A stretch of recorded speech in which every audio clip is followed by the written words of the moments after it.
Hello' everyone, কি খবৰ তোমালোকৰ? আশা কৰিছোঁ তোমালোক সকলোৱে ভালে কুশলে আছা। তোমালোকৰ 6 মাহিলী পৰীক্ষা কেনে চলি আছে কমেণ্ট কৰি জনাবা। নমস্কাৰ, মই দিগন্ত। আজিৰ ভিডিঅ'টো পৰীক্ষাৰ বাবে প্ৰস্তুতি চলাই থকা শিক্ষাৰ্থীসকলৰ বাবে ছুপাৰ হেল্পফুল হ'ব। আজি আমি এখন উত্তম আৰু উন্নত মানৰ কুৱেশ্যন পেপাৰ লৈ আহিছোঁ, যি তোমালোকৰ পৰীক্ষাত ভাল নম্বৰ পোৱাত বহুত সহায়ক হ'ব। সকলো তথ্য ভালদৰে আয়ত্ত কৰিবলৈ তোমালোকে এই ভিডিঅ'টো সম্পূৰ্ণ কৰি শেষলৈকে চাবা। ভিডিঅ'টো যদি তথ্য সমৃদ্ধ হয় আৰু ইয়াৰ দ্বাৰা উপকৃত হ'লে লাইক আৰু শ্বেয়াৰ কৰিবা। চেনেলটো যদি ছাবস্ক্ৰাইব কৰা নাই, দৰকাৰী আৰু তথ্য সমৃদ্ধ ভিডিঅ'ৰ নটিফিকেশ্যন পাবলৈ চেনেলটো ছাবস্ক্ৰাইব কৰি লোৱা। তোমালোকে ভিডিঅ' স্ক্ৰীনত এখন কুৱেশ্যন পেপাৰ দেখিবলৈ পাই আছা। পৰীক্ষাৰ বাবে প্ৰস্তুতি কৰোঁতে প্ৰশ্নকাকত অনুশীলনক এক উত্তম প্ৰস্তুতি কৌশল বুলি গণ্য কৰা হয়। কুৱেশ্যন পেপাৰ প্ৰেক্টিছ কৰাৰ লাভ বহুত।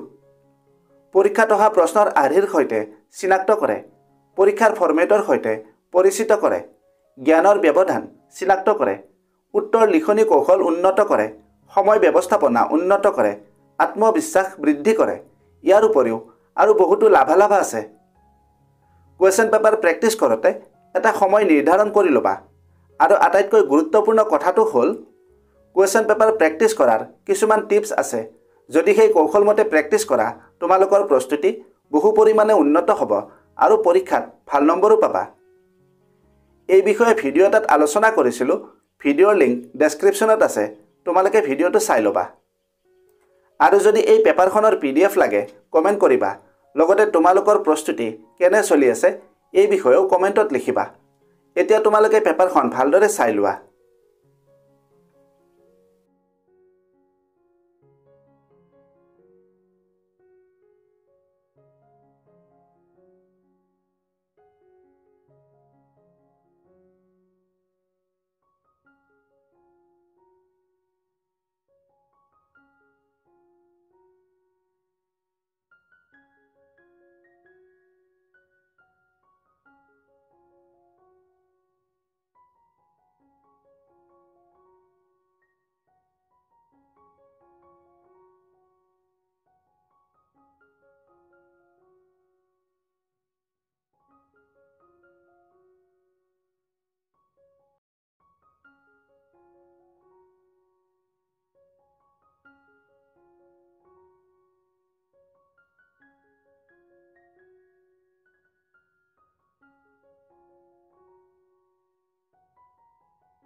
ভিডিঅ'টো যদি হেল্পফুল হৈছে তেন্তে বন্ধু বান্ধৱীৰ লগত এই ভিডিঅ'টো শ্বেয়াৰ কৰিবা আৰু লাইক কৰিবা।